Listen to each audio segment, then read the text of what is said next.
कहानी की शुरुआत होती है खबर से जिसमें बताया जाता है कि एक विशाल उल्का पृथ्वी की ओर तेजी से बढ़ रही है और किसी भी समय धरती को नष्ट कर सकती है। दुनिया भर में अफरा तफरी मच चुकी है। वैज्ञानिक उल्का को रोकने के लिए हर संभव प्रयास कर रहे हैं, लेकिन समय तेजी से हाथ से निकल रहा है। इसी बीच हम देखते हैं मैडी और जियाओ को, जो एक बड़ी कंपनी में काम करते हैं। कंपनी ने जो है अपने कर्मचारियों के लिए एक विशेष ट्रिप का आयोजन किया है और इसी वजह से वो समुद्र की यात्रा पर है। मैडी जो हमेशा से एक साधारण जीवन जीता रहा है, आज बेहद उत्साहित है क्योंकि उसने कई सालों बाद एक लॉटरी खरीदी थी। उसे पूरा भरोसा है कि वो इस बार इसे जरूर जीतेगा। इस उत्साह के बीच सभी कर्मचारी इकट्ठा होते हैं और कंपनी का प्रेसिडेंट खुशी की एक और वजह लेकर आता है। वो घोषणा करता है कि कंपनी के शेयर आसमान छू रहे हैं और इसी के चलते सभी एम्प्लॉय की सैलरी में 10% की बढ़ोतरी की जा रही है। इस घोषणा से सभी कर्मचारी यानी एम्प्लॉय खुश हो जाते हैं। हालांकि इस खुशी के माहौल के बीच मैडी का उत्साह कुछ अलग स्तर पर है। असल में उसने उस लॉटरी टिकट पर 60 मिलियन युआन जीत लिए हैं, लेकिन ये खबर अभी वो किसी को देता नहीं है। खुशी के मारे मैडी नाचने कूदने लगता है। सभी को लगता है कि वो सैलरी बढ़ने से इतना खुश है कि नाच रहा है, लेकिन सच्चाई ये है कि वो अब करोड़पति बन चुका है। अचानक समुद्र में एक भयंकर तूफान आ जाता है। एक विशाल लहर उनकी ओर बढ़ने लगती है जो एक कार्गो शिप को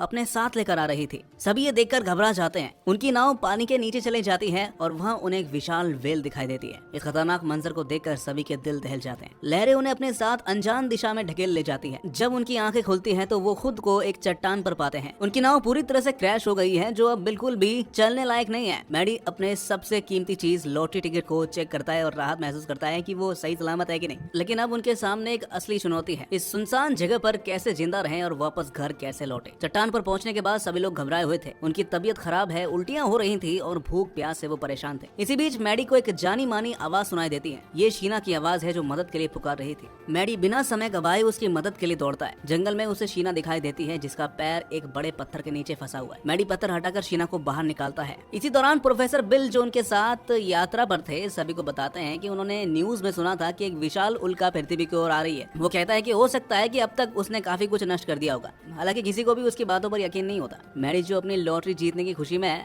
सभी के सामने कहता है कि वो इतनी जल्दी मरना नहीं चाहता। वो कहता है कि अभी उसने अमीर बनने का स्वाद भी नहीं चखा यार, और वो जल्दी से जल्दी घर भी लौटना चाहता है। प्रोफेसर की बातों को अनसुना करते हुए मैडी कहता है कि उन्हें किसी भी तरह से इमरजेंसी सिग्नल देना होगा ताकि कोई उन्हें बचाने आए। लेकिन अभी आसमान में काले बादल छा जाते हैं और बारिश शुरू हो जाती है। बारिश से बचने के लिए सभी लोग पास के एक बड़े पत्थर के नीचे जाकर छिप जाते हैं। अगली सुबह रिक जो इस समूह में सबसे साहसी और अनुभवी लगता है, सभी को जंगल में ले जाता है। जंगल में उन्हें एक बड़ा पेड़ दिखाई देता है जिसमें कुछ फल लटके हुए थे। हालांकि वहाँ किसी को पेड़ पर चढ़ना नहीं आता। रिक अपनी ताकत और हिम्मत दिखाते हुए पेड़ पर चढ़ता है और फलों को तोड़कर नीचे लाता है। ये फल उनकी भूख को तो मिटा देते हैं थोड़ी देर के लिए और उन्हें थोड़ी ऊर्जा भी दे देते हैं। इसके बाद वो अपनी लाइफ जैकेट्स का उपयोग करके समुद्र किनारे SOS साइन बनाते हैं ताकि अगर कोई जहाज पास से गुजरे तो वो मदद मांग सके। वहीं कुछ लोग बस में मिले उपकरणों की मदद से एक रेडियो बनाने की कोशिश करते हैं। वो चाहते हैं कि किसी से संपर्क किया जा सके, लेकिन ये इतना आसान नहीं था दोस्तों, क्योंकि उनमें से कोई भी पेशेवर इंजीनियर नहीं था। दूसरी ओर प्रेसिडेंट के कहने पर एक इंसान बस को ठीक करने की कोशिश करता है, लेकिन उसकी कोशिश नाकाम रहती है और बस में आग भी लग जाती है। प्रेसिडेंट गुस्से में चिल्लाता है कि उसके पास इतना पैसा है कि वो एक नई शिप खरीद सकता है, लेकिन अब इस बेजान आइलैंड पर पैसा किसी काम का तो है नहीं। इसी बीच रिक समूह को एक बड़ी गुफा में ले जाता है और उसे अस्थायी ठिकाने के रूप में तैयार करता है, यानी टेम्पररी रहने के लिए। वो आग जलाकर गुफा को रहने लायक बनाता है और कहता है कि जब तक मदद नहीं आ जाती वो यहीं रहने वाले। रिक की इस पहल को देखकर समूह के लोग उसे अपना लीडर मानने का फैसला करते हैं। उनका मानना होता है कि रिक के अनुभव और साहस के कारण वो अभी तक जिंदा है। रिक अपने नेतृत्व यानी कि लीडरशिप का लाभ उठाते हुए सभी को काम पर लगा देता है। वो सभी को 3 टीमों में बांट देता है। एक टीम खाना पकाएगी, दूसरी पानी लाएगी और तीसरी जंगल से खाना इकट्ठा करेगी। शुरुआत में ये व्यवस्था सभी को उचित लगती है, लेकिन धीरे धीरे रिक अपनी लीडरशिप का दुरुपयोग करने लगता है। वो अपने आदेशों को कठोरता से लागू करता है और किसी भी गलती पर सख्त सजा देने की धमकी भी देता है। मैडी जो हमेशा नियमों से बंधा नहीं रहना चाहता, रिक के आदेशों को नजरअंदाज करते हुए अकेले जंगल में चला जाता है। ये देखकर रिक गुस्से से आंख बबूला हो जाता है और उसे सबक सिखाने की ठान लेता है। वो मैडी को पकड़कर पेड़ से उल्टा लटका देता है और बाकी समूह को चेतावनी देता है कि अगर किसी ने उसके नियमों का उल्लंघन किया तो उसे भी इसी तरह सजा मिलेगी। जियाओ जो अपने भाई की इस हालत से परेशान है,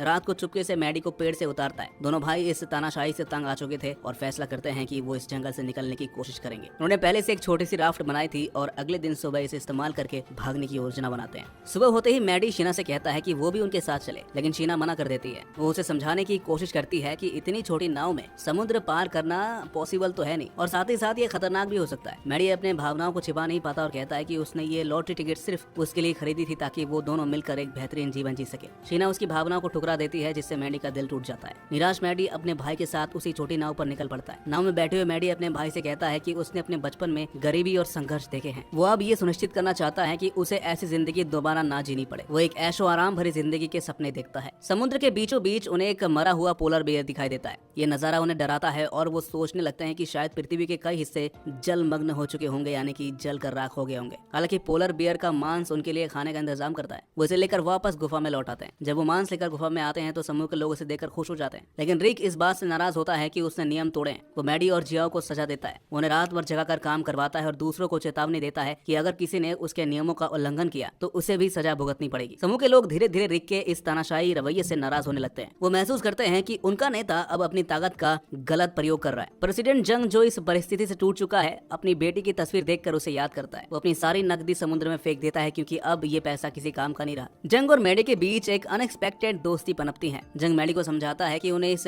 आइलैंड से बाहर निकलने का रास्ता खोजना होगा। जंग और मैडी गुफा में लौटकर बाकी लोगों को बताते हैं कि पृथ्वी शायद पूरी तरह से नष्ट हो चुकी है। वो कहता है कि हो सकता है कि वो इस धरती पर बचे हुए आखिरी इंसान भी हो। ये सुनकर रिक को बहुत गुस्सा आता है और कहता है कि जो लोग जंग की बातों पर यकीन करते हैं वो उसकी गुफा छोड़ सकते हैं। लोगों के विचार अब अलग अलग हो जाते हैं और समूह दो हिस्सों में बढ़ जाती है। एक गुट जंग और मैडी के साथ होता है जबकि दूसरा गुट शीना, प्रोफेसर और रिक के साथ रहता है। जंग का गुट चलते चलते एक टूटी हुई शिप तक पहुंचता है। शिप के अंदर उन्हें पेट्रोल, मछली पकड़ने के जाल, बैटरियां और कई अन्य संसाधन मिलते हैं। जंग इस शिप को अपना नया घर बनाने का फैसला करता है। वो समूह को एक नई व्यवस्था का प्रस्ताव देता है। अब से सभी सामानों की खरीदारी एक नई करेंसी से होगी जिसे आताश के पत्तों के रूप में इस्तेमाल किया जाएगा। ये व्यवस्था जंग के गुट को ठीक लगती है, लेकिन रिक और उसके साथियों को पसंद नहीं आती। जंग की शक्ति और नियंत्रण देखकर रिक अपने लोगों के साथ शिप छोड़कर चला जाता है। मैडी, जो अभी भी अपने घर लौटने के सपने देख रहा था, जंग को याद दिलाता है कि उनका असली मकसद यहाँ नहीं रहना है बल्कि वापस लौटना है। हालांकि जंग अब अपनी असली मंशा दिखाता है। वो कहता है कि वो कभी नहीं जाने वाला और इस शिप को एक टेम्पररी ठिकाना बनाना चाहता है। मैडी और जियाओ जंग की बातों से निराश होकर जंग में जाते हैं। वहाँ उन्हें थोड़ी खोजबीन करने के बाद एक क्रैश हुआ हेलीकॉप्टर मिलता है। हेलीकॉप्टर के अंदर वो अपना ठिकाना बना लेते हैं। हालांकि मैडी के लिए समय बेहद चुनौतीपूर्ण था। उसके पास अपने लॉटरी टिकट को कैश करवाने के लिए केवल 27 दिन बचे हैं। वो हर दिन इस बात को लेकर बेचैन रहता है कि समय तेजी से निकल रहा है और उसे कोई रास्ता नहीं दिख रहा। जियाओ उसे सांत्वना देने की कोशिश करता है, लेकिन मैडी का निराशा से घिरा मन उसे शांत नहीं रहने देता।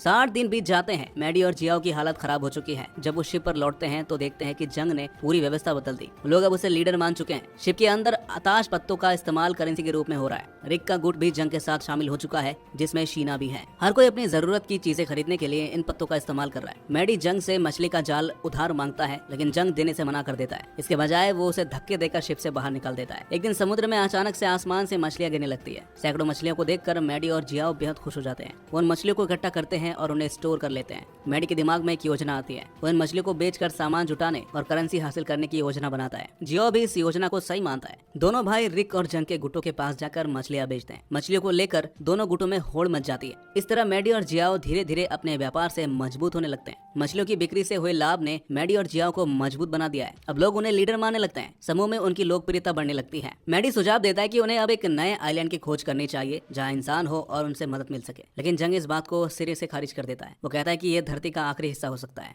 इस दौरान मैडी और जियाओ ने अपनी बस को ठीक करने और उससे जुड़ी लाइट बनाने की योजना बनाई। वो पेट्रोल, बैटरियां और बाकी संसाधनों का उपयोग करके इस योजना को सफल बनाते हैं। लाइट जलाने से शिप पर रहने वाले लोग खुश हो जाते हैं और मैडी को अपना लीडर मानने लगते हैं। एक रात दोनों भाइयों को समुद्र से गुजरते एक शिप की आवाज सुनाई देती है। रिक इसे देखकर बेहद खुश होता है और सभी को बताना चाहता है, लेकिन मैडी और जियाओ इस खबर को छिपाने की कोशिश करते हैं। उनका मानना है कि यदि लोग शिप पर लौट गए तो वो दोबारा अपनी पुरानी गरीबी भरी जिंदगी में चले जाएंगे। मैडी और जियाओ शिप पर अफवाह फैलाने लगते हैं कि रिक पागल हो गया है। लोग रिक की बातों पर यकीन करना बंद कर देते हैं और उसे बुरी तरह बुली करने लगते हैं। ये देखकर रिक का मानसिक संतुलन बिगड़ जाता है। जियाओ प्रेसिडेंट जंग को उसकी बेटे की वीडियो डिलीट करने की धमकी देकर उसकी सारी संपत्ति अपने नाम करवा लेता है। इसके बाद वो मैडी को बताता है कि उन्हें शिप के फ्यूल पाइप और इंजन को निकाल कर वहाँ से निकल जाना चाहिए। ये प्लान सुनकर मैडी परेशान हो जाता है। मैडी जियाओ से कहता है कि ये योजना केवल स्वार्थ से प्रेरित है और इससे शिप पर रहने वाले बाकी लोगों की जान खतरे में पड़ सकती है, लेकिन जियाओ को केवल अपनी चिंता है। एक दिन शीना और कुछ लोग मैडी को पकड़ लेते हैं और उसे शिप पर ले आते हैं। वहाँ शीना उसे शादी के लिए प्रपोज करती है। हालांकि मैडी सबके बीच अपने अंदर का गुस्सा बाहर लाते हुए सच बोलने लगता है। मैडी सबके सामने स्वीकार करता है कि उसने झूठ कहा था कि रिक पागल है। वो कहता है कि रिक जो भी कह रहा था वो पूरी तरह सच था, लेकिन अब किसी को उसकी बातों पर भरोसा नहीं होता। शीना जो पहले मैडी के करीब थी अब खुद को ठगा महसूस करती है। उसे लगता है कि मैडी ने उसका इस्तेमाल किया है। जियाओ मैडी को बताता है कि अब उनके पास जंग की सारी संपत्ति है और उन्हें यहाँ से निकल जाना चाहिए। उनकी ये बातचीत रिक सुन लेता है। मैडी रिक को अपने प्लान में शामिल कर लेता है। उस रात वो सभी को शराब पिलाकर बेहोश कर देते हैं। रिक शिप की फ्यूल पाइप को खोल देता है और पूरे शिप में कंट्रोल फैला देता है। मैडी शीना को मशाल देकर कहता है कि वो शिप को जलाकर सब खत्म कर दे। जैसे शिप जलता है जियाओ द्वारा जबरदस्ती साइन करवाए गए सारे प्रॉपर्टी पेपर्स भी जल जाते हैं। ये देखकर जियाओ गुस्से से पागल हो जाता है। शिप के जलने पर लोग मैडी के खिलाफ हो जाते हैं। वो उसका पीछा करते हैं। भागते हुए मैडी एक पहाड़ से गिर जाता है। वो समुद्र में गिरने से बच जाता है लेकिन बेहोश हो जाता है।